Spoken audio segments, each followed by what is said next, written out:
অন্য জনক ভালোবাসবার আগে নিজেকে ভালোবাসো, অনেক বেশি ভালোবাসো। যাই নিজেকে ভালোবাসে তার জীবন সুন্দর হবেই হবে, আর তার পাশে আশেপাশের মানুষলার জীবনলাও সুন্দর হয়ে উঠবে। তখনকা অন্যান্য মানুষলাও তোমাক ভালোবাসবা শুরু করবে। এই জীবনের কোনো মূল্যই নাই যদি অন্ততপক্ষে কিছু মানুষ বা তোমার পরিবারের মানুষলা তোমাক ভালোই না বাসিল। নিজেকে ভালোবাসা মানে নিজেকে ভালো রাখা, সুন্দর রাখা। সুতরাং তার পক্ষে অসুন্দর কোনো কাজ করা সম্ভবই নাহে। যাই নিজেকে ভালোবাসে ওই সবাইকে নিয়ে থাকবার পছন্দ করে, কখনো একলা থাকবা চাহেনি। ভালোবাসা বাড়াতেই স্বাচ্ছন্দ্য বোধ করে। কারো ক্ষতি করলে, কারো সম্পর্কে খারাপ কিছু করলে বা কহিলে সেই মানুষটা নিজেই অসুন্দর হয়ে যায়। তাহলে তো আর নিজেকে ভালোবাসা হইলনি না।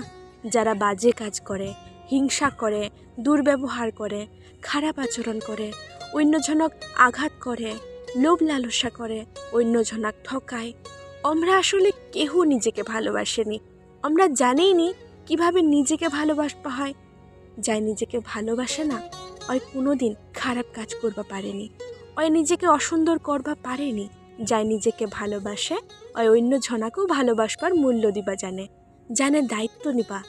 নিজেকে ভালোবাসলে নিজের ক্যারিয়ারের প্রতি তার মনোযোগ বাড়বে, কিছু একটা করে দেখাবার অদম্য ইচ্ছা তৈরি হবে। তোমরা যখনকার নিজেকে ভালোবাসবা শুরু করবেন না, তখনকার তোমার দ্বারা কোনো বাজে কাজ করা আর সম্ভবই হবে নি। যাই নিজেকে ভালোবাসেনি ওই পৃথিবীর আর কাউকেও ভালোবাসতে পারেনি। ওই তানে আগে নিজেকে ভালোবাসো।